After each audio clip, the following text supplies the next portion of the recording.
Okay, I'm going to start recording then. First off, thank you so much for taking some time. We really appreciate it. And as I mentioned, you made me laugh the last time we were chatting. I know a little bit about your placement just from our chats before, but wondering if you can tell me a little bit more about your placement and, you know, what the highlight was while you were in I want to say it right now, Vanuatu, right? Vanuatu, perfect. And I had said it right before, Vanuatu. And, you know, what was a highlight of your placement? And if you can just tell me a little bit about it. Well, let's start with what I was there for. Mm-hmm. The job description was for an assistant manager on a cattle station that was trying to develop the Vanuatu bullock. Mm-hmm. So a cross of beef cattle that was adaptable or would thrive in the tropical climate there. Wow.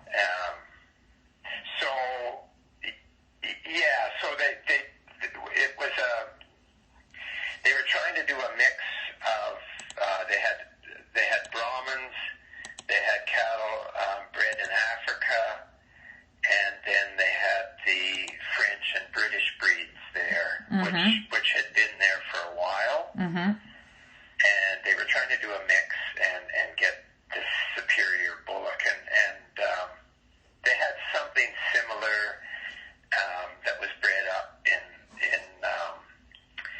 northern Australia.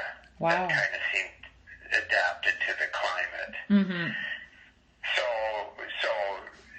that was the program. It was to come up with, and they would call it the Vanuatu bullock. Wow. That's pretty interesting. It's very specific. It's interesting, but a fairly tough thing to do. Mm-hmm. Yeah. And so, to put it bluntly, it wasn't going too well. Right. Yeah. When I was there. Yeah.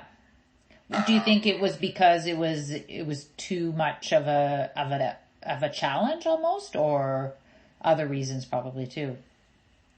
Well, I kind of hate to say it, but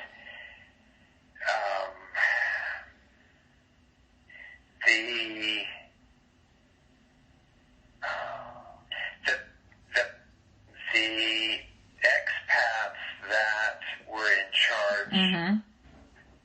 Of getting the thing rolling, I think they were there for more of a holiday than Yeah, I can imagine. Getting the job done. Oh, including QSO people or everybody?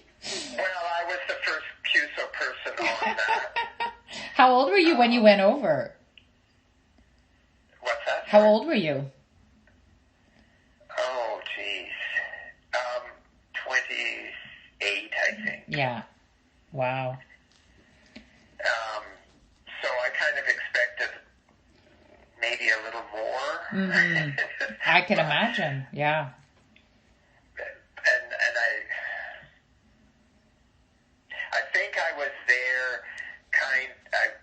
they asked for somebody like me. I'm sure they could have found a native Vanuatu Mm-hmm. to do my job. Mm-hmm. But I think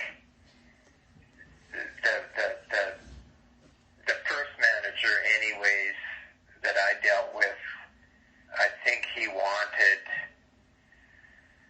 kind of a buffer between him and the native helpers. Right. Yeah. Huh. Interesting. Yeah. Yeah. No, and I don't. Having said that, Mm-hmm. I think the goal was worthwhile. Yeah. Although I somewhat question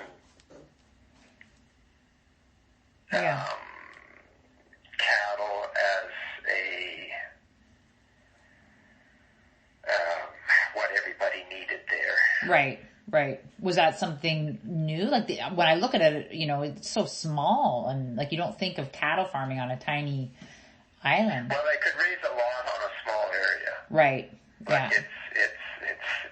it's pretty, well, you have to watch how you do it. It's pretty productive land. Right. And there were British breeds there for I'm not sure when they came in, but they kind of adapted. They didn't look great. Wow. Yeah. In fact, they looked awful. Oh, that's hard. A lot of the islands were, believe it or not, even though there was heavy rainfall, there wasn't groundwater available. Mm-hmm. In fact, I didn't know it was possible, but I saw some of these cattle drink out of the ocean. Wow. So they could, I guess they'd adapted so that they could handle the salt water to some degree. But they looked awful. So that's one of the reasons they brought in these other cattle, or different breeds of cattle to try and make this ultimate animal. There was before independence, which I believe was in 1980. I think they got their independence from France and Britain. Before that, the station where VLD is the name of the station, right, that was doing this. It was actually a French purebred place where they had brought in Charolais and Limousin cattle, and they were going to raise them there to supply the South Pacific with purebred Charolais and purebred Limousin. And there was actually a meat market in Noumea, which was a day's boat trip away from Vanuatu. And they would butcher the cattle on the island where I was, and then ship it to Noumea. And this is unrefrigerated. They just wow, put this stuff on the boats and got it there as fast as they could. Yeah.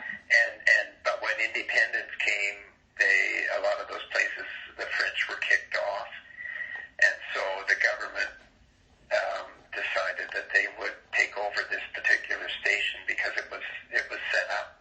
It was set up pretty nicely by the French to do this, but that kind of, a lot of things got kind of destroyed when independence hit, and which is too bad, but that's what happens. And that was just before you went over. Yeah, not too long.